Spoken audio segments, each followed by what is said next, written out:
वो भी कांग्रेस के बहुत सीनियर कार्यकर्ता थे। और जब पुराने मुख्यमंत्री श्री भूपेश बघेल जी जब जिला कांग्रेस यूथ कांग्रेस के अध्यक्ष थे तो उनकी बॉडी में, बल्कि मैं तो कहूँगा राष्ट्रीय नेतृत्व को आज ऐसे लोग चला रहे हैं जो खुद कई चुनाव कांग्रेस के तमाम जो दायित्व है उससे इस्तीफा दे दिया। इस्तीफा का सबसे पहले कारण क्या है? देखिए, कांग्रेस जो उद्देश्यों को लेकर बनाई गई थी आज़ादी के समय से, हमारा परिवार आज़ादी के समय से जुड़ा हुआ, हमारे दादाजी थे, फिर हमारे पिताजी थे, फिर उसके बाद हम लोग, मेरे खुद आज 36 साल हो गए कांग्रेस में। जिस उद्देश्यों को लेकर कांग्रेस की स्थापना की गई थी और जो उनका कार्य था, उससे अब कांग्रेस पूर्णतः पूरे देश भर में, प्रदेश भर में भटक चुकी है और कोई न कार्यकर्ताओं को सुनने वाला है, न कोई मानने वाला है। सारे जितने प्रदेश के वरिष्ठ नेता हैं सब अपनी मनमर्जी चला रहे हैं। तो अब इस तरीके से तो कांग्रेस में रह के हम बदनाम होने के लिए नहीं रह सकते, क्योंकि कहीं ना कहीं आप देख रहे हैं दुनिया भर के आरोप कांग्रेस पे लग रहे हैं। उस कांग्रेस की परिकल्पना करते थे जो गांधी जी की कांग्रेस थी, तो उससे बिल्कुल विपरीत दिशा में जा चुकी है। और इस परिस्थितियों को देखते हुए मैंने आज माननीय प्रदेश अध्यक्ष दीपक बैद जी को आज अपना इस्तीफा भेजा है। प्राथमिक सदस्यता से मैंने इस्तीफा दिया है। तो 2018 में जब कांग्रेस की सरकार बनी थी, आप भी उसमें सरकार में अहम जिम्मेदारी आपको मिली थी, तो उस समय मन में ऐसा कुछ विचार नहीं आया कि कांग्रेस भटक गई है? सरकार जाने के बाद ही क्यों ऐसा लगा?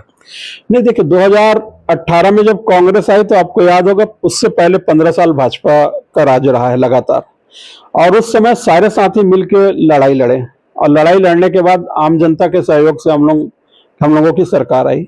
बहुत सारे वादे किए, काफी कुछ हम पूरा करने की भी कोशिश की गई, लेकिन जिस तरीके से उस 5 साल में कार्यकर्ताओं की उपेक्षा की गई और जो एक हिटलरवाद चलाया पूरे प्रदेश में कि मेरी मर्जी, मैं जो चाहूं ये करूं वो करूं वाला जो है तरीका है ना, उसको ध्यान में रख के और जो कांग्रेस के जमीनी कार्यकर्ता थे वो सब धीरे धीरे दूर हटते गए। तो उस परिप्रेक्ष्य में हम लोग भी हैं, और इसके कारण ये सब निर्णय आज वो चीजें चुनाव हारने के बाद और बढ़ गई हैं कांग्रेस के। ऐसा नहीं कि वापस कांग्रेस को खड़ा करने की कोई कोशिश कर रहा है, कोई कोशिश नहीं कर रहा है, सब छिन्न भिन्न हो गया। और ये छिन्न भिन्न दिल्ली में भी हो रहा है, ये रायपुर में भी हो रहा है, और ये जिले और गांव के लेवल में भी छिन्न भिन्न हो रहा है। इसके कारण हम लोग हताश थे और आगे कोई सूर्य की रोशनी भी नहीं है, क्योंकि हमारा राष्ट्रीय नेतृत्व अज्ञान के अंधेरे में है, हमारा प्रादेशिक नेतृत्व अंधेरे में है, तो लोगों को अहम खाया जा रहा है। तो उस कंडीशन में ये है कि अब हम लोग पार्टी को छोड़ें और अपना एक नया रास्ता चुनें। तो रास्ता कौन सा नया चुनेंगे? बीजेपी में जाएंगे? अभी तो सबसे पहले हमारे सारे साथी बैठक की और पहला हमने ये निर्णय किया कि हमको कांग्रेस की प्राथमिक सदस्यता से इस्तीफा देना है। अब आज इस्तीफा देने के बाद हम लोग फिर सारे लोग बैठेंगे और उसके बाद आगे का रूपरेखा तय करेंगे। कुल कितने लोग हैं आपके साथ जो कांग्रेस छोड़ रहे हैं? 1000 से ज्यादा लोग हैं, 1000 से ज्यादा मेरे साथी हैं, ज्यादा हैं, और सबके सब बहुत प्रताड़ित हैं, बहुत दुखी हैं, बहुत उपेक्षा के सब शिकार हो रहे हैं। और सबसे बड़ी बात, उसके बावजूद जो मनमर्जी चलाई जा रही ऊपर से, जो थोपा जा रहा है सारे चीजों को, सारे निर्णयों को, उससे हम लोग असहमत हैं। और बाकी लोग बोलने की क्षमता नहीं रहती, लोग डरते हैं। अब हम लोग का तो जीवन गुजर चुका है, जो होगा होगा, देखा जाएगा। तो क्या माना जाए, जिस प्रकार से कहीं ना कहीं विधानसभा चुनाव की रेस में आप भी थे, अब लोकसभा में भी कहीं ना कहीं आपका नाम गाये बगाए सुनने में आ रहा था, तो टिकट ना मिलने की वजह तो नहीं है कि कांग्रेस इस्तीफा दे रहे हैं? नहीं, देखिए टिकट तो किसी एक आदमी को मिलती है, उसमें कोई बात, लेकिन जब अयोग्य लोगों को ला के खड़ा किया जाता है, जैसे अभी राजनांदगांव में आपने देख रहे लगातार 2-3 चुनाव से वहां पे बाहर के प्रत्याशी थोपा जा रहा है। यहाँ भी जब वैशाली नगर का हुआ चुनाव, भिलाई का जब जिलाध्यक्ष बनाना है तो आपने दुर्ग के आदमी को लाके भिलाई का जिलाध्यक्ष बनाया। वैशाली नगर का चुनाव हुआ तो आपने दुर्ग के आदमी को वैशाली नगर। मैंने बोल रहा हूँ मैं योग्य हूँ, इस कांग्रेस में वैशाली नगर के अंदर हजारों योग्य कार्यकर्ता हैं, किसी को आप टिकट दे देते। तो इस तरीके से थोपे हुए कार्यकर्ता को आम जनता ने अस्वीकार कर दिया, उसका हंस रहे कि हमारी सरकार चले गई। ये निर्णय पूरे प्रदेश में इन लोगों ने इस तरीके से किया, और आज भी जो लोग विधानसभा हारे हुए हैं उनको ला के लोकसभा लड़ा रहे हैं।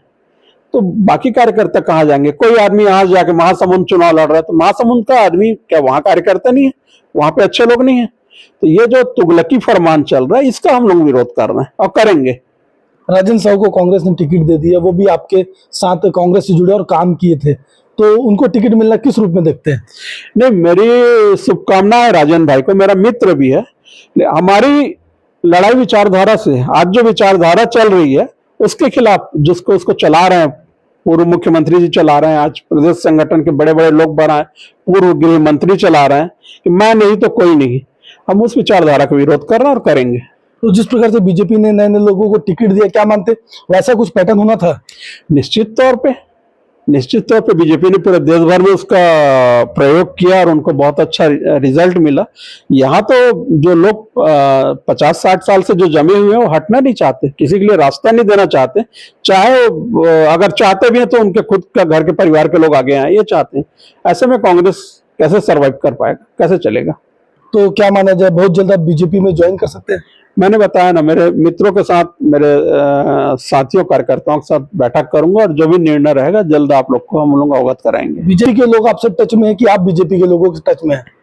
नहीं, एक राजनीतिक और सामाजिक जीवन में हम लोग सभी के टच में रहते हैं, वो कांग्रेस का हो, भाजपा का हो या कोई आम आदमी हो, तो वो तो कोई बात नहीं। हमेशा हम लोग आपस में एक दूसरे के साथ सहृदय रहता है। राजनीति अपनी जगह है और जो भी होगा बताएंगे। साहू समाज से आते हैं, विजय बघेल को टिकट मिला है दुर्ग लोकसभा से, तो क्या मानते साहू समाज किस ओर रहेगा, भाजपा की ओर कि कांग्रेस की ओर? देखिए, मैं साहू समाज की तो गारंटी लेने, समाज बहुत बड़ा है, आप जानते हैं हमारे प्रदेश भर में 25% साहू समाज है। समाज अपना एक उनका दायित्व रहता है। मैं कांग्रेस में था तो मैं आज कांग्रेस भी मैंने छोड़ा है, तो मैं नहीं बोल सकता समाज किधर जाएगा, लेकिन ये समय समय पे समाज, और सिर्फ साहू समाज नहीं, सारे समाज समय समय पे अपने मतों को चेंज करते हैं। अब वो किधर जाएंगे नहीं मालूम। मैं तो अपना जो दुख है और जो मेरे साथ प्रत्यक्ष या परोक्ष रूप से जो घटनाएं यहाँ पे हुई हैं, उससे शोकाकुल होकर इतने वर्षों की जो हमारी 3-3, 4-4 पीढ़ियों की सेवा है कांग्रेस को, उसको आज छोड़ रहा हूँ, कांग्रेस को छोड़ के जा रहा हूँ, उसको मुझे बहुत दुख है और मेरे सभी कार्यकर्ताओं को दुख है। पार्टी के लोग मान मनोबल करेंगे तो मान जाएंगे?